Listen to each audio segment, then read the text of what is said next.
Guys, welcome back. In today's video I'm going to show you how to change your wallet name on OKX. You wish to change your name, your wallet's name on OKX. How do you go about it? So I'm going to open my OKX now. Once you open your OKX wallet, the next thing you need to do is click on this icon. Once you click on this icon, it's going to take you directly to the settings. Now click on backups.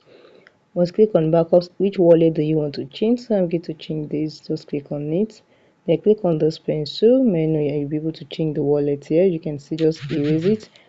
Just erase it and put any name that you want. Once you put any name, let me show you. Then click on confirm. You can see it has changed. You can see, let me show you.